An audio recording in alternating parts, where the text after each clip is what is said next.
I mean, no person now will tell you it's religious or it's church and they don't apply technology. Whatever field you are in, don't think you just have to go and learn about how to do coding before you can apply tech.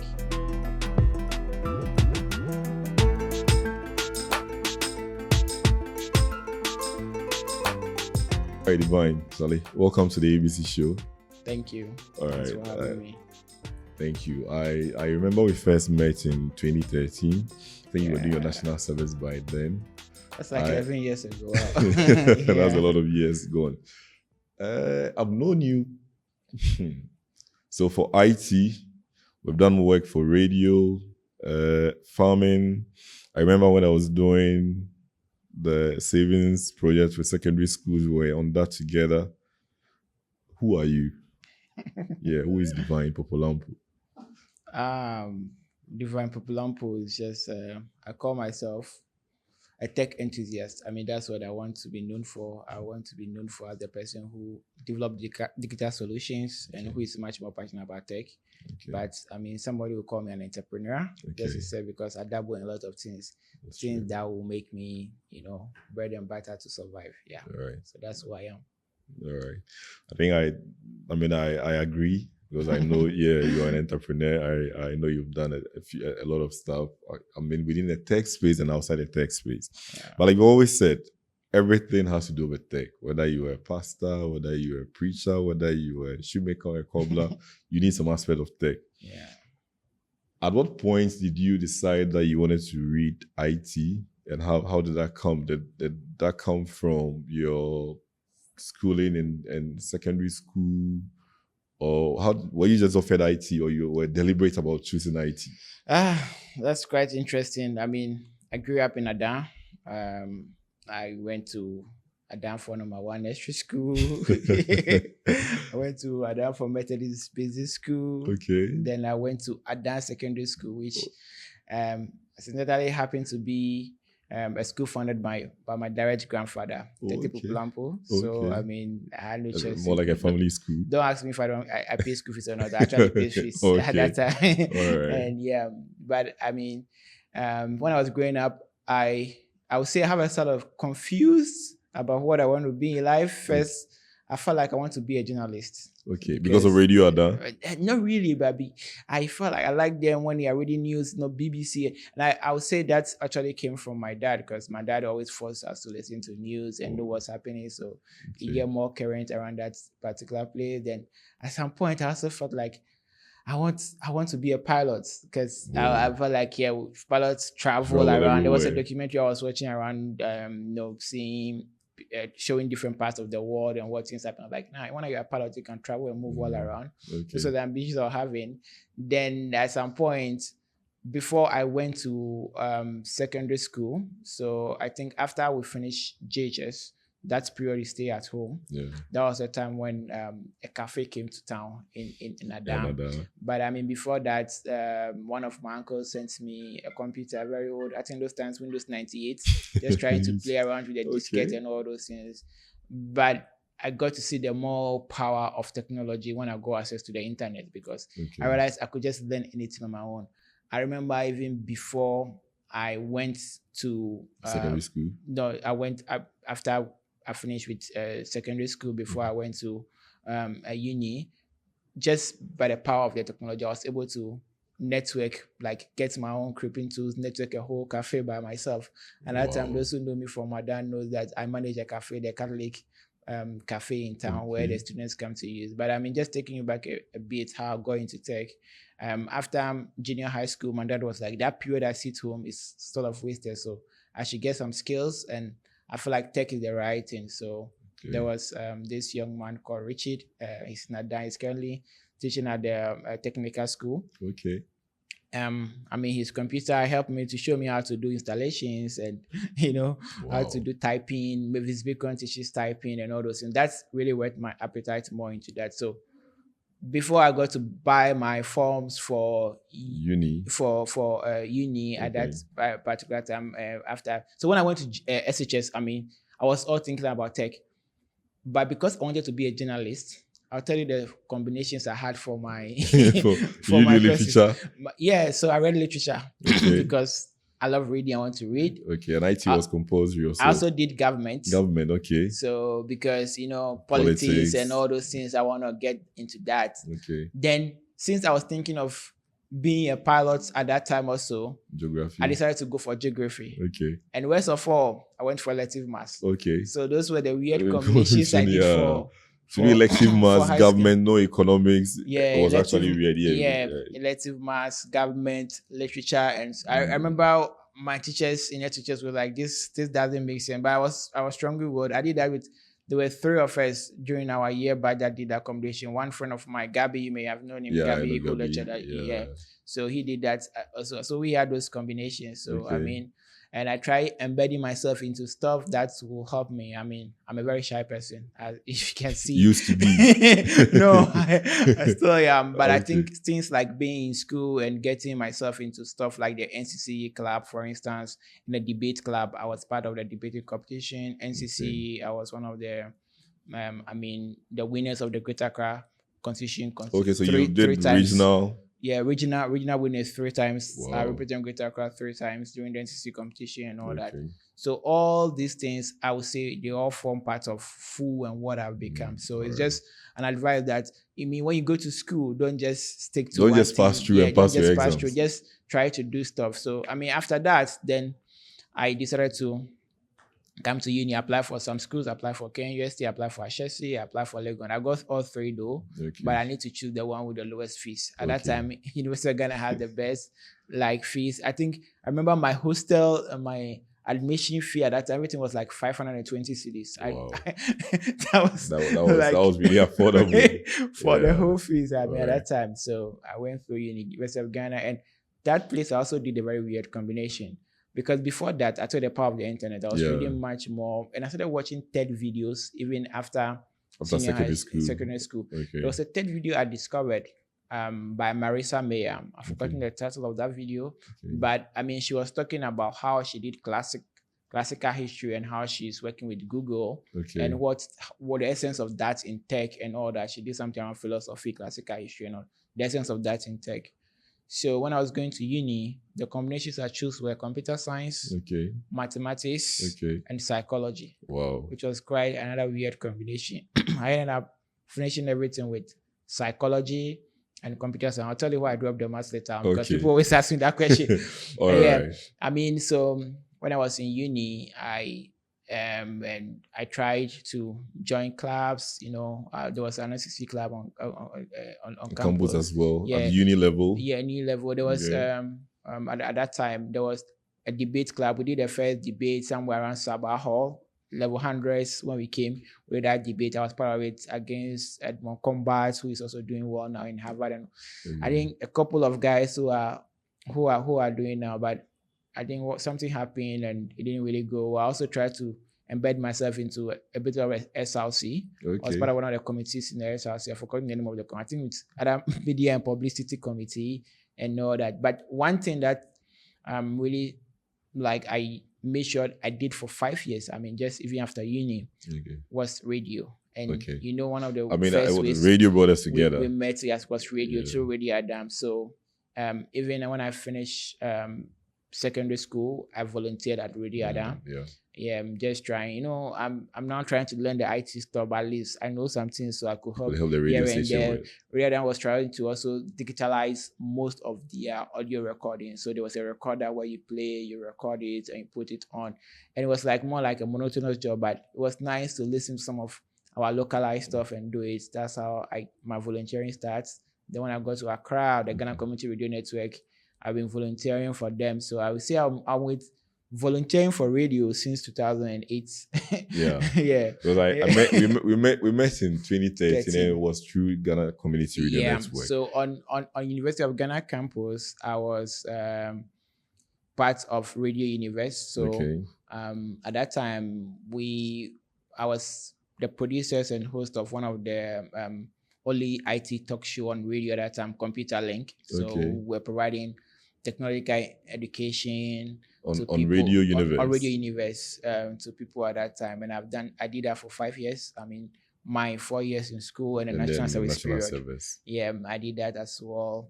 Then after that, like I decided to get more into entrepreneurship. But I mean, entrepreneurship journey was level So 200. just hold on with the entrepreneurship bit. Yeah. Because I know that what I think when we met, you said you were working, you hadn't even gone for your not your certificate yet, your degree, you hadn't even gone for that yet.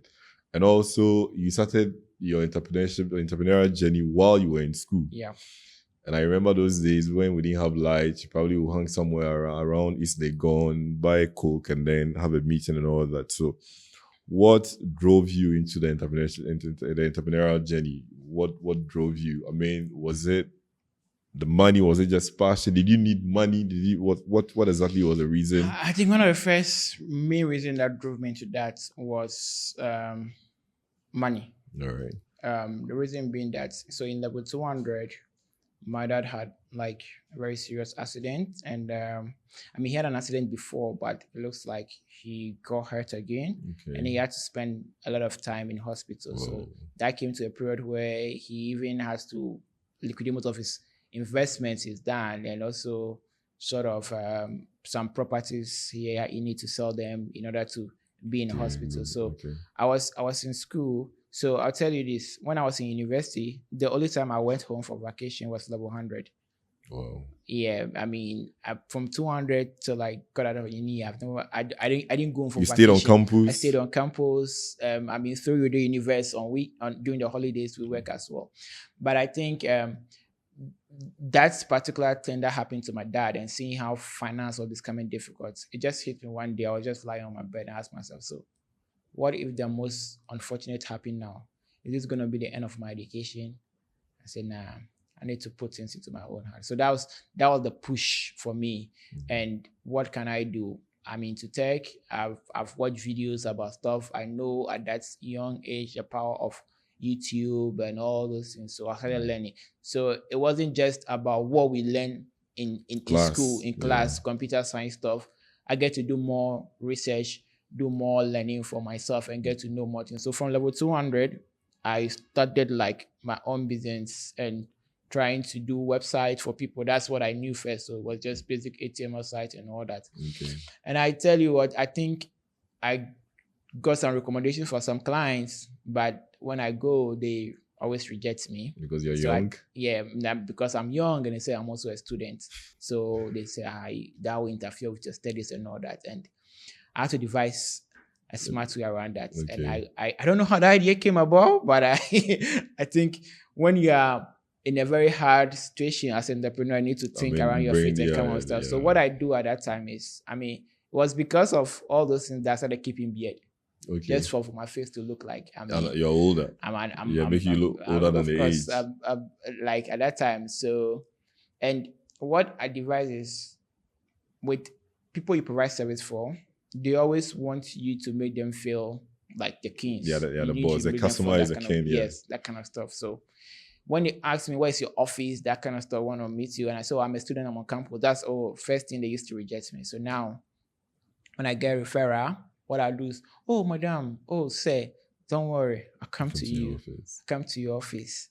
Let's do this time. So I always normally try to check my calendar to see when your timetable is. Just at that time I was with one good friend of mine, Kirk Xavier. I'm sure you know also. We've been trying to do stuff together like on campus. So I mean, I'll tell him, Kirk, we have this gig, let's try and see what we can do around it. So I think our first 3 meetings we had with clients, we didn't get a job though.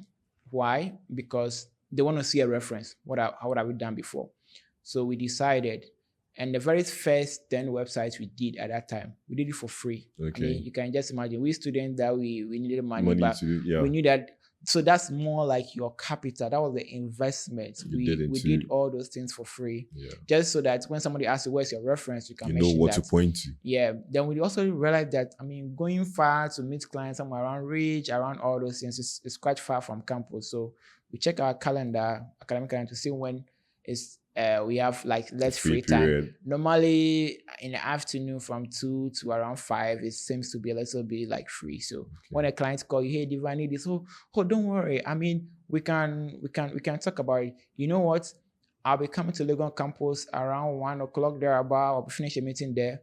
So can we meet at Africa Regent around 2 p.m.? African region close to Lagos. Because Africa Regent is close to Lagos, and they Yeah. have an e-lounge there, which was at that time they had internet connectivity somewhere around 2015, 2012, 2013, 2009, Yeah. thereabout. It wasn't that like so fast like what we are experiencing now. I think that Yeah. was 2009, 2010, thereabout. So they say, hey, let's meet at Africa Regent. So we always make sure. I mean, normally I go for the meetings. Kek is always like that back end guy who Yeah, always helps me. yeah. So I go for meetings. Then when I go for the meeting, I make sure that I get it first. Always try to get it first Before the Before the client clients. gets there. Then Africa Regents, you buy like Coke, then Yeah. add lemon, they give you some peanuts, then you Yeah, have on it the down side, there. So yeah. normally when I'm sitting there, client comes and say, oh, what do you want? I mean, psychologically, I think the psychology I did also helped me. You scan around, say, oh, the guy is taking Coke and Yeah, this and thing. let me I also mean, take Coke. yeah, or you can add water. Oh, let me just take what you're taking. Yeah. Then there's a peanut there. Oh, just take it. You know. Yeah. So you sit and you do it. When you finish, though you're a student, so Yeah. don't worry, I'll take up the Yeah, bill. they pay the bill. But at the Yeah. end of the day, that will be part of your bills. You Yeah. know, what I'll charge you, You are gonna it will add be that to embedded it. into that. So that was how that whole entrepreneurship thing started for started. me. And watching videos, trying to know what people do, helped me to build a little bit of confidence, trying to interact with people, Okay. trying to know how to sell in between and all that. Yes. So with this journey, when did you get your first revenue?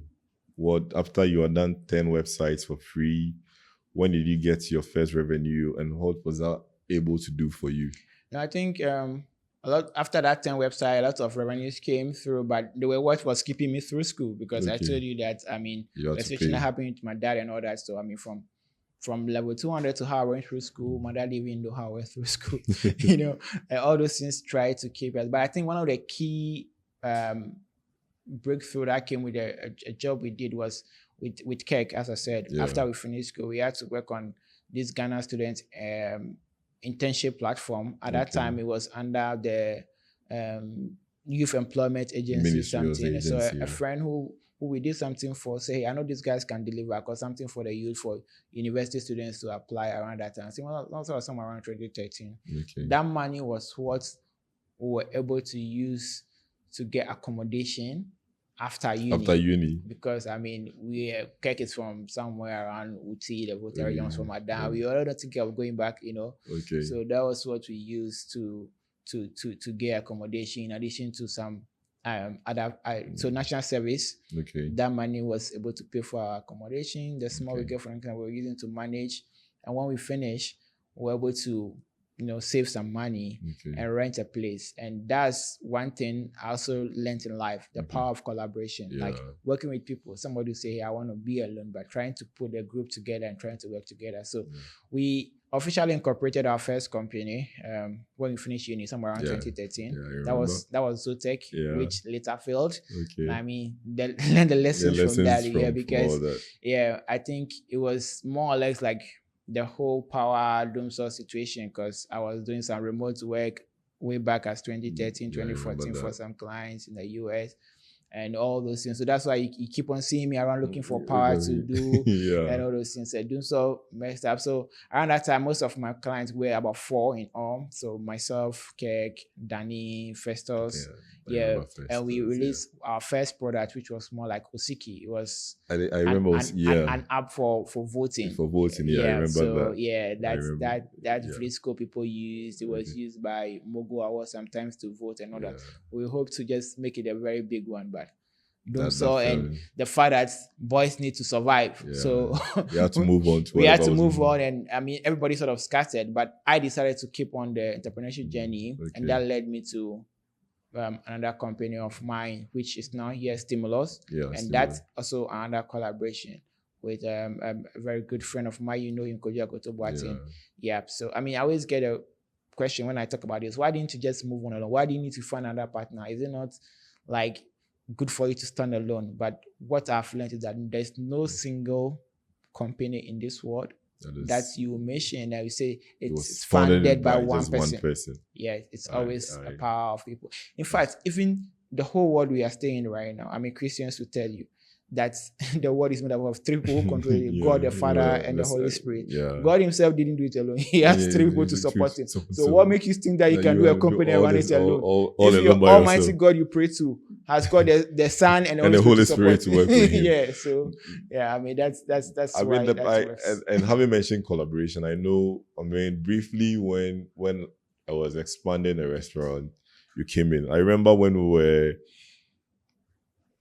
preparing to get funding. I had to go see an investment. I think Oasis Capital. Yeah, I remember we spent a night together, put the slides together, and all that. And the so financials. yeah, the financials and everything. I mean, finally we even had to pour some money into setting up the restaurant. So I've seen that collaboration. You've done that through 2013 when we met till now, and you're still doing that.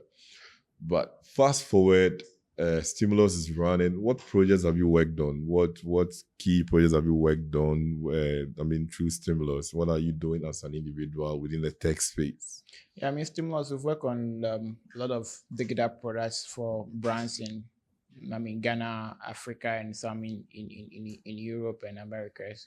I would say since Stimulus was officially incorporated in 2015, Okay. we've done no less than 400, high-time websites for brands in Africa. Wow. And we don't just do websites, we also do like digital marketing and more of tech advisory and consultancy. And 400. Yeah, more than 400. 400 websites. Yes. Wow. Yes, since 2015. I mean, because I can say that for sure, because somewhere around 2021, we're involved with a GIZ project where SMEs were to get on digitalization. And in that project alone, we did about 100 websites. So, okay. I mean, I know that looking at the top of my mind, we've done more than that. 400. Some of the websites, just websites. And we don't just build websites like it's being taking a template and slapping it, but we want it to really work and imbibe your business. Okay. And we love working with startups because I mean I know that journey. I know what it means. You've been there. Like I've been there. I know what it means to hold people's hands and move together. So we've done that. But I would say, I mean, currently our trophy clients, and which is something I always tell people with pride, is like Africa Free Continental Trade Area. Yeah, after which is a very big laudable idea for young people, trying to bring the whole of Africa together in that whole spirit of collaboration. Okay. And I remember when we were pitching for that project, one of the key questions they asked us is why should you be selected? Yeah, I mean, and one of the things I said is that we are young and our team is made up of young people. Stimulus currently has about 8 different young people who we employ. The oldest person in our team is 37 years old. Whoa, that's a young team. Yeah, I mean, in Ghana, is definition of the politician's definition of young. That's a very young team. So no person in the Stimulus in Ghana stand for president in Ghana because 41 years is before he's about Yeah. So I mean, so I said, what we want to see is the fact that, I mean, after they were starting at that time, I see you as a startup. Yeah. And we know what it means. You wouldn't know your feet and how to move. So we work with startups all this while. I want to work with you. Okay. I want to work with you that tomorrow I can sit and look back and say, hey, this big thing Africa has, this trade Africa has. You're part of it. I was part of the beginning of that. Yeah. And I mean, we've been trying our best to help. I mean, somebody will say you are providing client service, they are paying you. Yeah. But I mean, it goes beyond that for us. Yeah. And the name Stimulus is just taken from like stimuli, how we react to our environment. Yeah. We always try as much as possible to react to what is happening and react to the businesses of our clients. We don't come monotonous. So it's very difficult when people call me and say, I want a website, what should be the quote I'll give you? I ask a lot of questions just to see how we blend into your environment. We want to react to whatever you are. So, I mean, that's how it came about. That's so good. I mean, to be part of AFTA is a big deal. Yeah, I mean, knowing what AFTA is doing and what the future looks like with AFTA. Yeah, I've also know that you provided some space for people who are getting into the tech space and looking at building some experience. How has that been so far? How many people have run through your space through internships that you provide for young people? How are these people doing out there? And how does the future look like for people who still want to come into your space to learn? Yeah, so I mean, before COVID, we again through the power of collaboration, one of our key partners we work with, the Guba. Ghana UK based. It was Yeah. Ghana UK based. But now Yeah. it's now about Cuba Africa, more Yeah. like growing, uniting the whole of Africa. Yeah.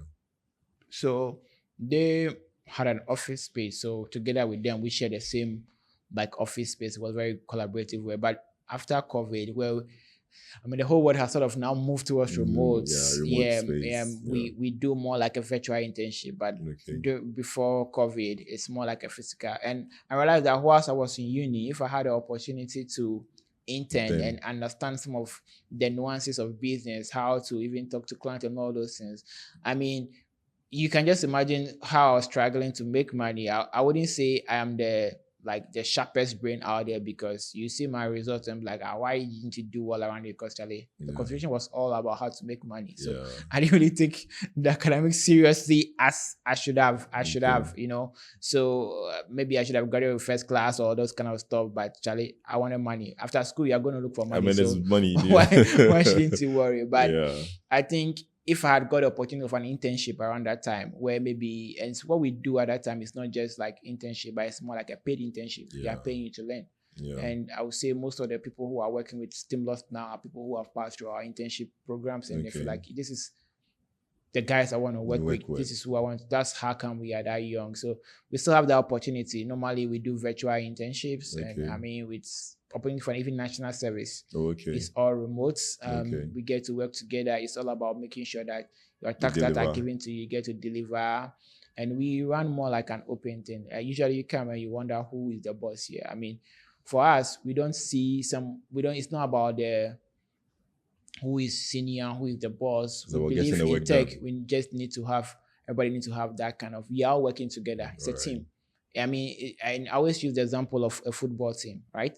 When you get to a football team, though they may tell that this is the captain of the team, everybody has got their position. I mean, he may be playing number 6, you are playing number 5, but that's why they call it teamwork. We all work together, so we see ourselves as one full team, and that's what we do. We understand everybody. I try to give opportunity to anybody at all who wants to get into that space, who is serious. I mean, that's the most important thing. Having worked with interns, and also saying that you had to do your first 10 websites for free, also providing space for people to learn whilst they go out before they actually even get a job. I remember when I got the GCRN job where we met, I remember I was actually combing town. So I pick East Legon today. I go around, look at the businesses around, take their address, come back, type a letter, and go in there. And I have 2 letters, one for internship, one for employment. And that's how I got this. That's how I got my first job. I remember your story very well. I even remember the first day you came for interview. I mean, you met me, and I was bringing some computers in there for community radio stations that you came to help us.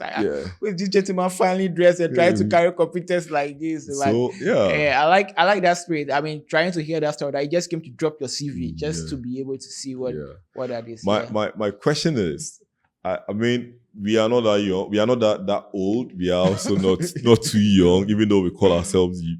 I don't see that happening. I mean, there seem to be a lot of opportunities out there for people who want to build something within the tech space. I mean, ALX mentioned almost every international organization now has some opportunity for people out there. And for me, my worry is the cutoff age is 35. So I've gone beyond the age 35 now. I apply and I don't go through. But I don't see people younger than me eager to take advantage of these opportunities. I mean, I wish I had these opportunities. Yeah. What is a training changing? What is the problem? I mean, having dealt with interns, knowing how they work, have you maintained every intern that passed through you? Or there's a chain that because I'm not in the space, I'm not seeing? Oh no, I mean, most of the interns that we've not maintained everybody, but most of them we still keep in touch, and also like push people to stuff. I tell you, there was one of our key clients that we have, Prudential Life Insurance, and that was actually a recommendation from somebody who passed through our internship program. Wow. Yeah, we got there and he said, "Hey, I saw this RFP open for website development, and I know you guys. I know we can execute. So just get to apply." I mean, that's something you rarely see Okay. because they pass through and they know that this is what you can do. They may have gotten jobs somewhere, they may be running their own stuff, but I think They know what your strengths are. They know what yes, you are good at. yeah, and one thing I also realized among the younger generation who are coming, they got a lot of things easier compared to how we struggle through. So they don't really want to go through a lot of stress. I mean, when you see even the trends now, what people are learning in school and how things are easy now with AI. I mean, you give somebody an assignment, just go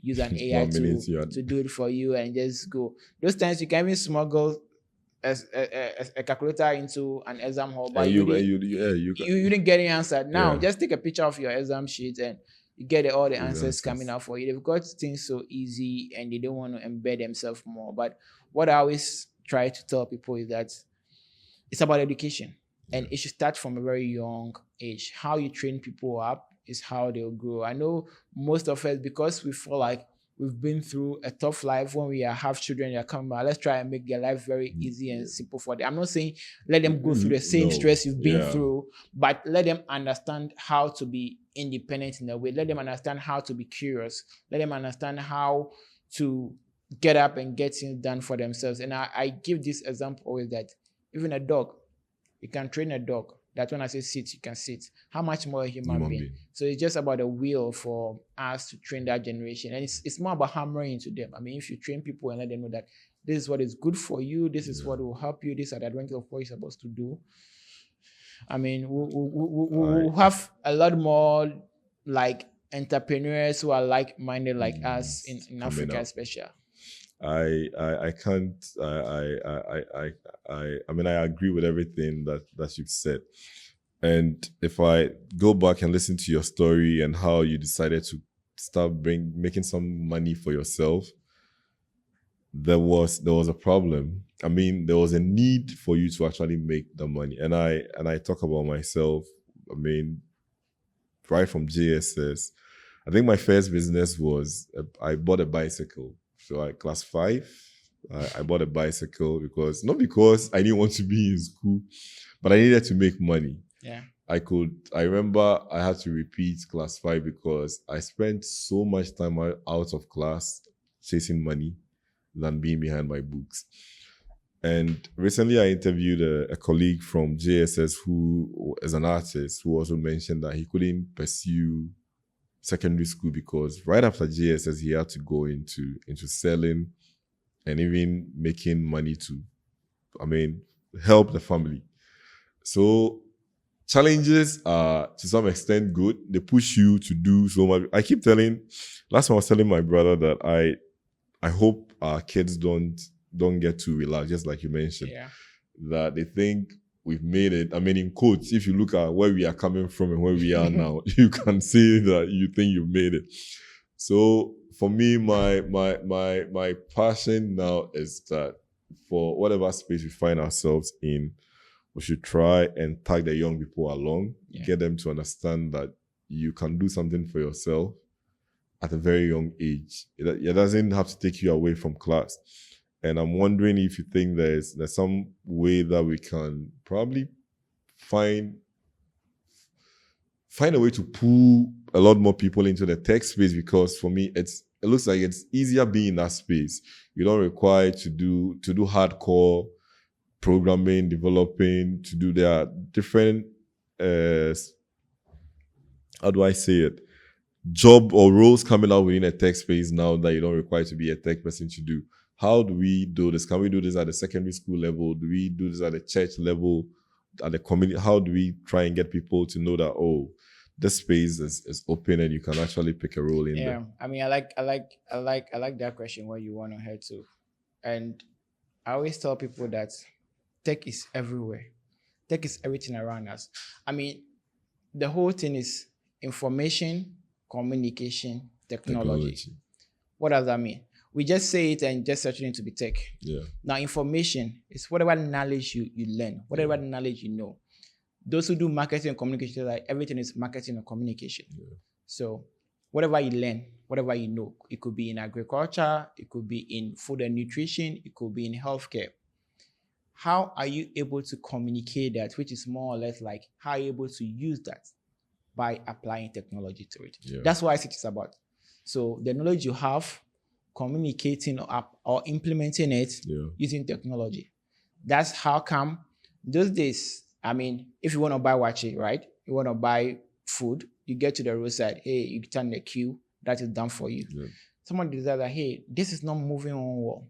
So it's still food business. Yeah. Let me just make sure that I have the menu of the items I have, create a screen outside using technology, because that is like LED screens and all those things, right? Then put it in a very well-structured place. Make sure I use some of the latest tech in town at that time, where you can put food on the conveyor belt and move it. Technology is not just about screens, and that's what people need to appreciate. So anything how best you're able to using technology, any new stuff that you get to use, like inputs that get to produce stuff for you, it's all about tech. So somebody say, okay, how do I put this into a way that can be structured? The food can come out at this particular point in time.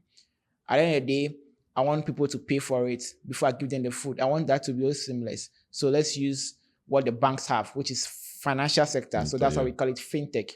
They have a POS device. They have like mobile money and all those things. So, okay, how do I use all these three things based on what I know about food preparation and food value chain, how things can be done? Put that together instead of going to the roadside to go and buy the food. You know what? Let me say drive through. Be in your car. Come and walk through. I'll sell the stuff. By the time you move from here, so you stand at one queue, you look at the LED screen. This is what I want. By the time you drive to the next place, pay, go pick your food.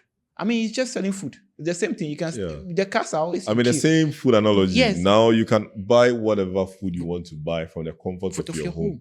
You go. Everything. You and I like it when you said everybody thinks tech. Most people think tech is on the screen. Yes. The same way innovation, people think that innovation has to be creating something all new altogether. Sometimes it's just improving the ways in which we do things. I mean, you give an example about churches. I mean, no person now will tell you it's religious and it's church and they don't apply technology. Because other than that, you'll be standing outside. No, you'll be standing outside and be screaming your voice. But you have amplifiers, like just small, little, tiny microphones can pick one of the silent noises out there to be able to amplify the word of God to a lot of people. I mean, when you do that, you get to stream. Look at what COVID has brought. Showed us that like we can all get into tech, and that's the example I always give.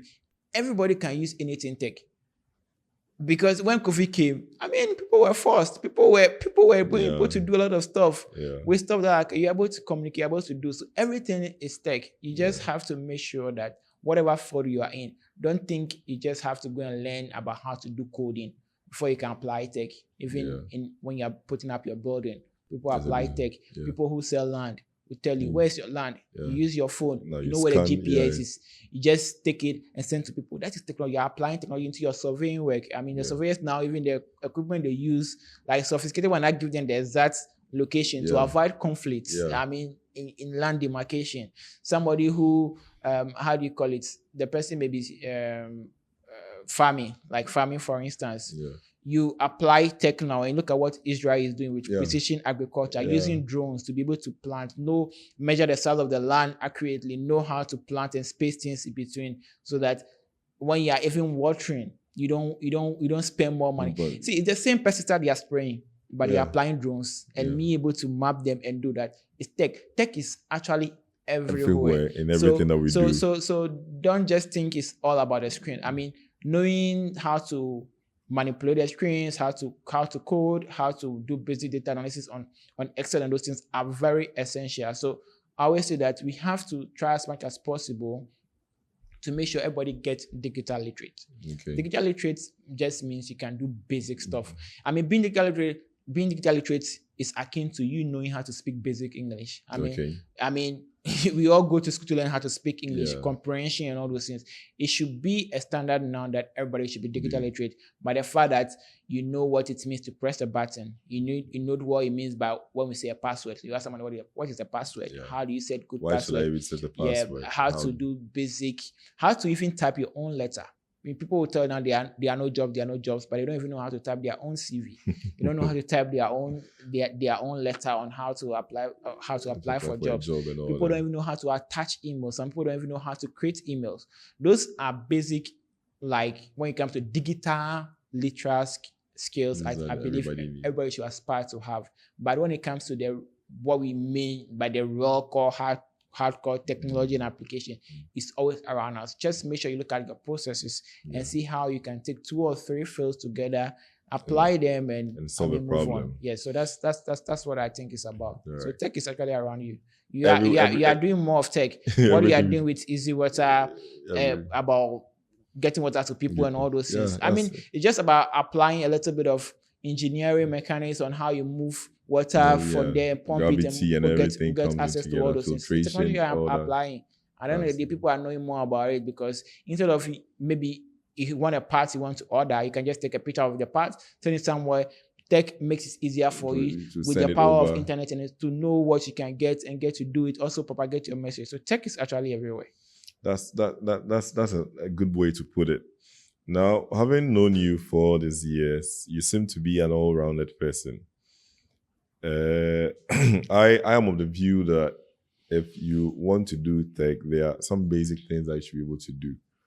Graphics. I mean, if you want to study IT, or you go to the university to study IT, you don't just get stuck to just what you're taught in class.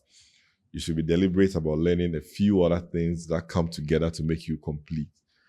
Are the universities doing that, or is something that you, the student, have to do on your own? I think you can't go to any university or any school anywhere in the world that they will teach you everything through and through. I mean, it's just like when you go to school. I always try to use English because we are completely in English. Yeah. When they started first, they were telling you A, B, C, D. They were telling you the vowels. Yeah. When you combine these, this is how you pronounce this. This is how to do comprehension. This is how to do that. At the end of the day, it is up to you to know what you want to get into. I mean, we all know how to read, but some people go the extra mile to say they are poets. Yeah. they write poems. Yeah. Some people go the extra mile and say I am an author. So I know how to put books together. Some people even come out with how to explain words in simple things for people to get. Yeah. So if somebody gets into school, for instance, and say, okay, I'm going to do computer science, I'm going to do like anything around IT, I always advise that try as much as possible to be an IT person. It's like you want to learn English and say, okay, I'm doing English, but I don't know about comprehension, I don't know about detection. It doesn't matter. More that you may know a little bit about each of them, but at the end of the day, you want to major in one particular single thing. At the university level, they are just supposed to train you so that you become an all-rounded person. Then you will now choose your niche area you want to get into. That's why mostly when we finish, you say you are doing your masters. What are you trying to do? You want to master in a particular field. I mean, that's how it goes. Like, so you may learn a lot of stuff in the uni, but okay, I want to do my master's in visual graphic design because that is what I am into. I want to do my master's in front-end engineering. So try as much as possible. If you're a young person and you are doing stuff around it, learn a little bit of, know how to do digital marketing, know what it means, how those things work, know how to do a little bit of graphic designing. I mean, say in my case, I mean, I told you I was hungry, Charlie. Yeah. I need to make money. So try and learn everything. And when I was on uni campus, for instance, I was lucky to be chosen among the pioneering Google students ambassadors in Africa. Yeah. And at that time, something accidental also jumped me into graphic design. I know a little bit about graphics and design, and I just want to get into that. But doing that, Google opened a competition among all ambassadors in Africa that we should design a logo that will be used at that time on all Google educational products in Africa. And I had the idea in mind. I know somebody who's a graphic designer and say, hey, try and help me design this. But the person was like, I'm busy, was getting a deadline, it was on a Sunday, and I said, hey, you know what, let me just go on YouTube. I watch a short crash course on Photoshop. Then I designed that logo. I just designed and pushed it the last minute. I was there after a week. Then I got an email that my logo won the best logo among the lot in Africa. I said, oh, then I can be a graphic designer.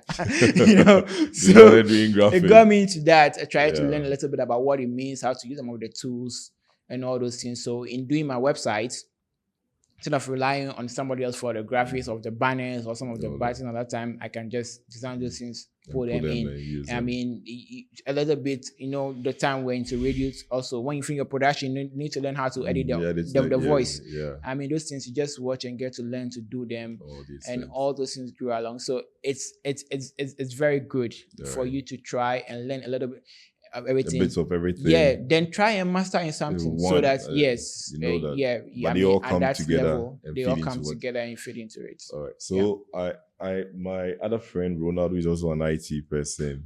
Took a different route. He didn't learn IT from the university. I know Ronaldo was more of on the streets, did work in the cafe, did more of certifications before even doing his degree. And I always say that, I mean, because we were in secondary school together, I always say that there are different ways to killing a cat. I mean, I'm an Ewe man, so you know that when I talk about cats, You know how to kill it. How to kill a cat. Kill a cat, I know how to do that. What are the routes that for someone like me? So I'll say I'm an entrepreneur. I'm someone who is into wash, and maybe I'll also say I'm a behavior change person and communication person. So that wants to do a bit of tech. What avenues are there? I don't need to go and start tech all over. What opportunities are out there for me to say I can pick a few soft skills here in IT that I can use to boost my career, or get some virtual jobs that can bring in some extra income? I tell you, there are a lot of things that makes like what when you say you want to get into tech, I get what you mean. Like maybe you want to start doing programming or getting some of these AI skills and all those things. But Then, even AI or is a bit too, for programming, maybe yeah. data analytics. Yes, and all those things. Yes, but there are a lot of different fields in IT you can get into. With what you have, I mean, you get into, I saw you into Wash with business you manage and all those things, and all the big projects you handle with behavioral change and all those things. I think you'll be a good project manager or a good product manager. Okay. So I mean, managing a product is more like all the stuff you do, like when you are doing your wash program. I mean, what you have is you have your pump and stuff you do. How do you improve it? You get into communities, a different situation. So somebody has an app, like there's an application. You can be a product manager for Google, for instance. YouTube app. I mean, YouTube, what can we do? What can we improve? How can we do about it? You come out with research methodologies, all the stuff you know to get into that. So you can be a very good product manager. I mean, in your program language, when you get into that, can we know more about software methodologies, how to gather requirements so that you translate that into ways that programmers can easily work with them and all those things. So the rest you can get into. I mean, the other a lot of fields people can easily get to. I know recently there was even a recruitment for people who have done linguistics. Why do we need them in tech? Because now you are interacting, you're using voice commands to interact with your AI devices. You say, okay, Google, I mean, I know this may have triggered people's devices by now, or me, hey, Alexa, speak to them and all those things. We need people who have done linguistics in that field of technology. And in psychology, I mentioned, I mean, AI is in a way, the way they communicate to you so that it doesn't become very offensive and all those things. We need people like that. We need people who have even done visual arts, who want to get into tech. When you take your mobile phone app, for instance, the colors you see when you click a button, how everything looks, they were designed by a visual artist. The person just designed, say, I want the thing to look like this way. Leave it for a programmer who try to translate that. We need all those fields and all those people in that field. If you are into healthcare, now we have smart watches, smart devices. It tells you your heartbeat and all those things. Those people are all needed in tech. So the avenues are all a lot. And I said it earlier, anything you do can be used in tech. I mean, somebody may be in agriculture. You know more about plants and all that. There are now AI devices that are being developed that when you just kind of leave, you know what kind of disease is affecting it, how to do all those things. Those are all the fields. But I mean, specifically talking about your skills and knowing you. And anybody there who wants to gain some basic skills. Yes, just try and get, I mean, LinkedIn Learning has got awesome courses. You just take a part. And the good thing is that it's just about you, how disciplined you are. If you try to take like 2 hours a day, online courses. There are a lot of online courses now that you got to take. You don't necessarily need to, I mean, have that degree. It's all about what you can do and being able to prove your worth. So the opportunities are endless. For you, maybe somebody who wants to get into a tech, just take your area. whatever you are into, whatever you are vested into, just take it and try and see which area you can fit. I mean, you talk about tech and you talk about big tech companies. We have data centers. Yeah. Every data center that you have where your stuff are stored in the cloud, for instance, you need power. We need engineers. We need electrical engineers. We need plumbers to make sure that the server room doesn't leak. We need people who design the acoustic around the area to make sure that, we don't get sound or magnetic things coming and all this. They are endless. There are a lot of areas around tech where anything you do can work. You talk about somebody who does like a shoemaker who welds watches and all those things. Yeah. They do straps for these smart devices. Yeah. I mean, they are device people wear. So every area, I mean, everybody can go into that place and become whatever you want to do. So I mean, it's been almost an hour, I think. Yep. So while we inch close to the end of our conversation, what do you see us going as a country, as a continent, in the area of tech? So AI has come, everybody's jumping onto it. How do we improve our own lives? So one, look at politics, the way we do politics now. And I say that we don't, I say Ghanaians don't vote on the issue of corruption. I think that, so we are partisan, we are concerned about where a candidate is coming from. Religion also comes in a bit. And then the Didija, who gets access to the resource so that I also get to benefit. How do we use tech or communication to get everybody to know that we need to put Ghana there first? Let's all try push Ghana, and then all of us can actually get to that point that we want to get to. One question I'll ask you is, how has the problems you have enumerated, how are they so perverse, so common these days? Because they are being propagated again through the tech medium. Yeah. We let so much of the negative news, the negative stuff get so much propagated, and that's what everybody's saying. I mean, somebody can just get up, frame a story about somebody negatively around political arena, and then it goes out there. Not any wrong thing, but just share it on a WhatsApp voice note or even a WhatsApp video, and it goes viral. It travels viral. It goes faster than that.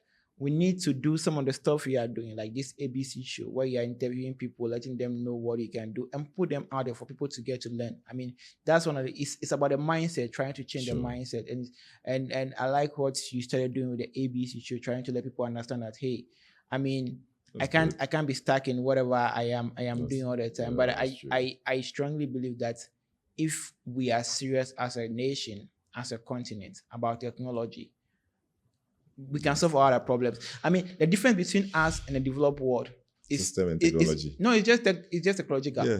That's all. Systems and technology. Because you get to the airport. You get to the airport and there's nobody there that will say, boss, give me something and try and do corruption. Because you want to go faster, you pay everything. Go and talk to a machine. The machine will not ask you anything. You just do your stuff and check in and go. And I always give this example about a very typical way where tech was really applied well in Ghana to solve a very huge problem. In 2011, 2012, thereabout, University of Ghana was having this huge challenge with congestion in their halls. People sleeping 4 or 5 in their rooms. That was causing more health issues. That was putting pressure on the buildings, more money in terms of maintenance and everything.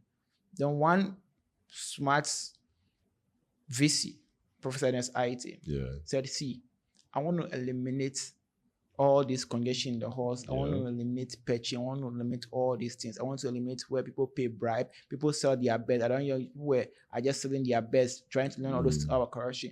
I want to eliminate all these things. Somebody say, this man can't do it. And he said he was going to use technology.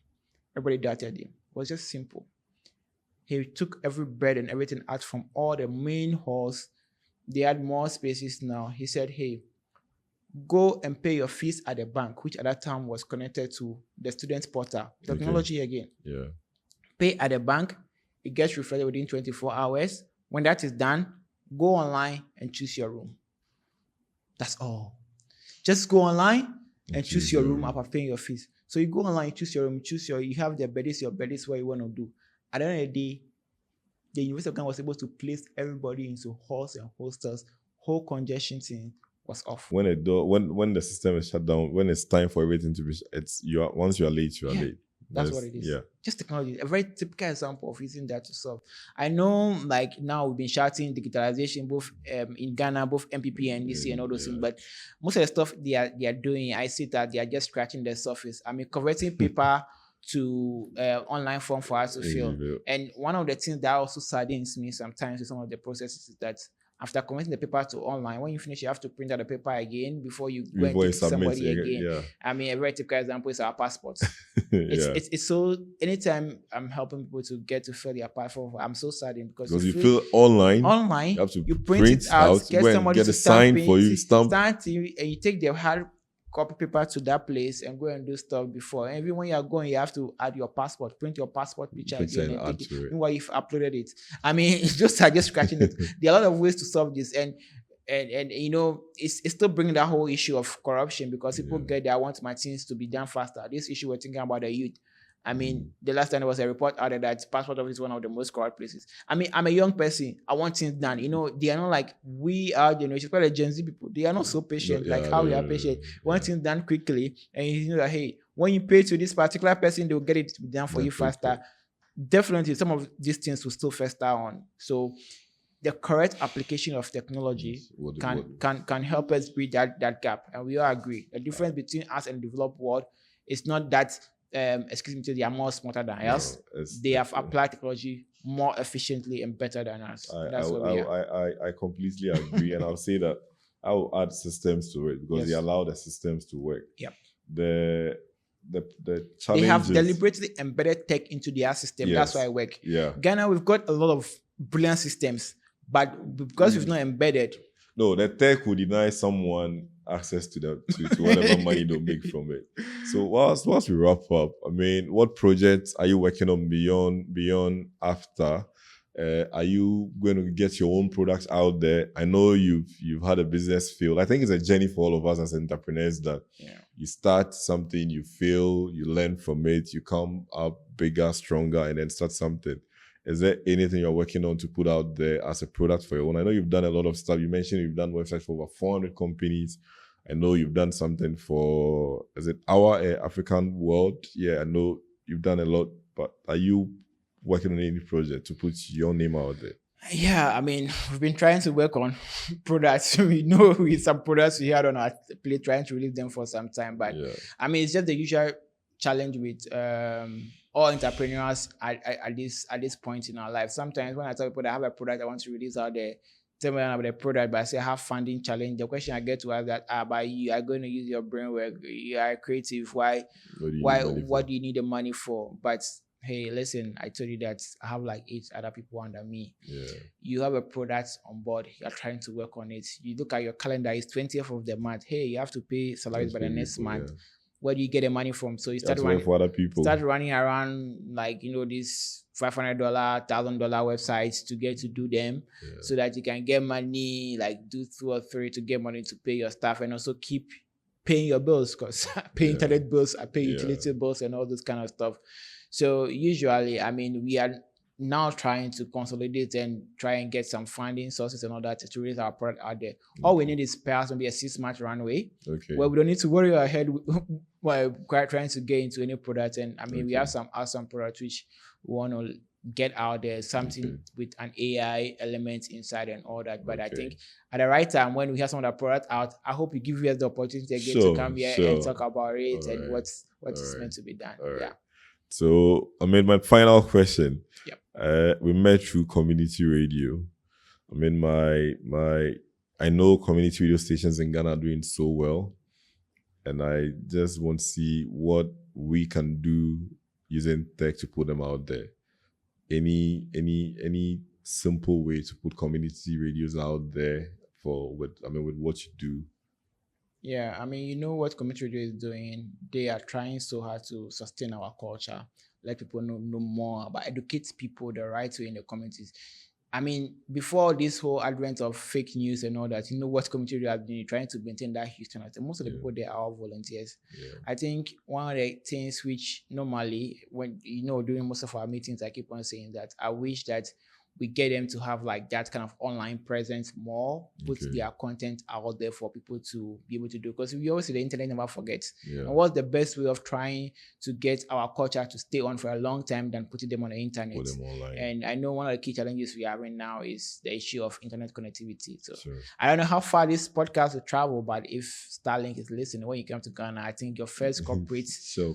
responsibility to do is to partner with Ghana Community Radio Network to I make sure agree. that you power all the, because they are all across the country in That's far true. hinterlands where the internet connectivity is not strong, That's so true. that we can get out there, get our message out there, be able to educate people around, and I mean change people's mindsets. Yeah. That's Yeah. what I think. Divine, thank you very much for Thank you. coming over.